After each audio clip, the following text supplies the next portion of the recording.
শুভ সকাল বন্ধুরা, রূপালী blog channel থেকে সকলকে স্বাগত জানিয়ে আবারও একটা নতুন ব্লগ শুরু করছি। আশা করি সকলে ভালো আছো। তো ভালো থেকো, সুস্থ থেকো। তো আমরাও ভালো আছি। তো ঘুম থেকে উঠে আগে ঘরটা ঝাড় দিয়ে নিলাম, বিছানাটা গুছিয়ে নিয়ে এখন চলে আসলাম কলের পাড়ে। তো এসে এখন বাসনগুলো মেজে নিচ্ছি, আর মা উঠোনটা ঝাড় দিয়ে নিয়েছে, গরু টরু সব কিছু বেঁধে নেওয়া হয়ে গেছে। তো ওই যে মা আবার জামা কাপড় বের করে রেখে দিল, ওগুলো মা ধুয়ে দেবো, কারণ আমার শরীর বেশি ভালো নেই, তাই আর কি আমি বেশি কাজ করি না। আর এখনও বাবার বাড়িতেই আছি। তো আজকে ডাক্তারের কাছে যাব, তার জন্য সকাল সকাল তাড়াতাড়ি করে উঠেছি। উঠে এখন বাসন টাসন মেজে নিয়ে স্ট্যান্ড করে তারপর চলে যাব ডাক্তার দেখাতে। আর ওই দিক থেকে আমার বর আসবে, তো আজকে ডাক্তার দেখাবো। তো ডাক্তারের কাছে তো প্রচণ্ড ভিড় হয়, তো তাড়াতাড়ি করে এটাকে যেতে হবে। তো বন্ধু, ভিডিওটি স্কিপ না করে ফার্স্ট থেকে লাস্ট দেখো, আশা করি তোমাদের ভালো লাগবে।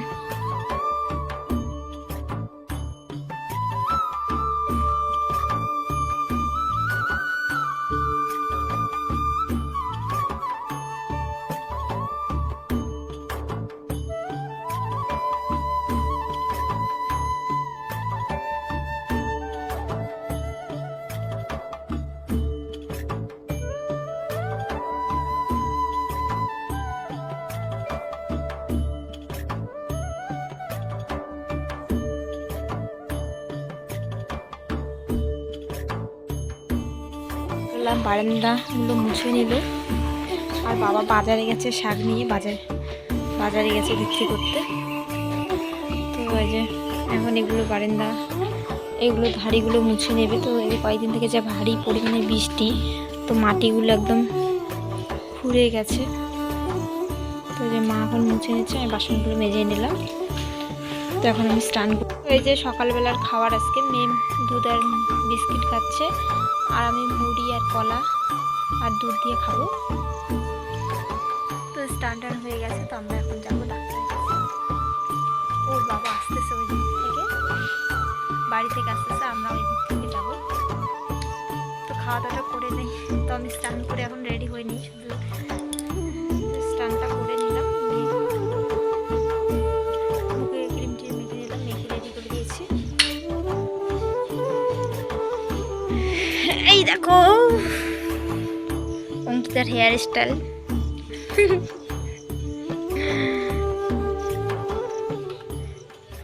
পাগল নাকি? তো এই যে মা শাক উঠাচ্ছে, পাট শাক। তো আমিও চলে আসলাম, এখন পাট শাক উঠাবো। ডাক্তার যাবো, তো একটু লেটে আসবে, তাই ভাবতেছি আমাদের দিকে তো পাশেই, একটু লেট করে যাবো।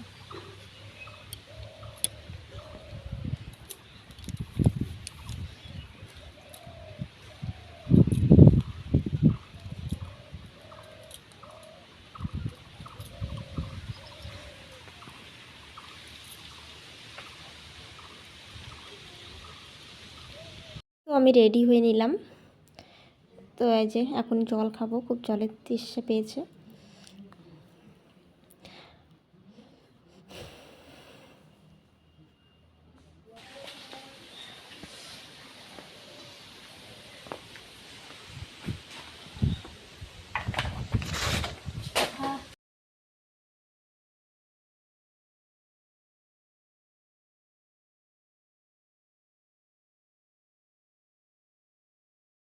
তো গেলুম তো আমা কিতে ইগলে তো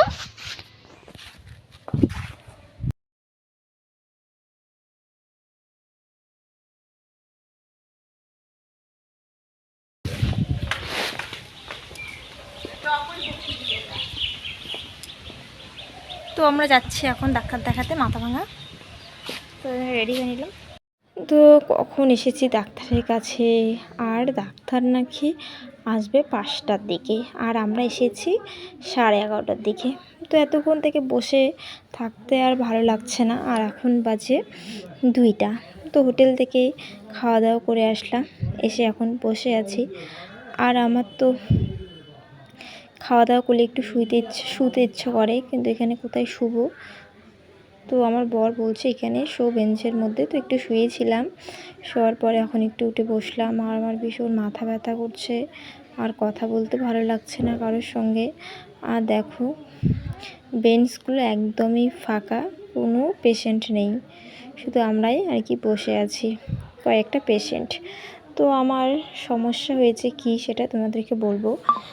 এটা মাথা ভাঙায় শুধু সপ্তাহে একদিন করে শুধু ওই ডাক্তারটা আসে, আর আসে না। যদি আজকে যদি করতে না পারি তাহলে আমাকে কুচবিহারে যেতে হবে, তার জন্য অনেক কষ্ট করে আজকে থাকতেই হবে। ডাক্তার 5টার দিকে আসবে, 5টা অবধি আর কি অপেক্ষা করতেই হবে ডাক্তারের জন্য। তো আমি রিপোর্ট করব, ইজিসি করব আর ইকো করব, এটার জন্য আর কি বসে আছি। তো আমার গাইনো ডাক্তার আমাকে বলেছে যে ইকো করতে আর ইজিসি করতে, তো এটা না করলে আমাকে কোনো ওষুধ দিতে পারছে না। তো ডাক্তার বলেছে যে এই দুটো রিপোর্ট করে নিয়ে আসো, তারপর আমি তোমাকে ওষুধ দিব, কারণ আমার হার্টের কোনো সমস্যা আছে। এটার জন্য আর কি আজকে এসেছি। তো এত কম বয়সে মানে এত বড় ধরনের রোগ আমাকে ধরবে আমি কোনোদিন ভাবতেই পারিনি। দেখো এখানে কিন্তু বয়স্ক যারা, তাদের কিন্তু এই সমস্যাটা হয়, কিন্তু আমার মতো কিন্তু এরকম পেশেন্ট কিন্তু আমি দেখতেই পাচ্ছি না। জানি না বিকেলবেলা আসবে কি না। বর্তমানে তো কোনো পেশেন্ট নেই, শুধু আমি আর এদিকে একটা বয়স্ক মহিলা, আর এদিকে কিন্তু আর কেউ নেই।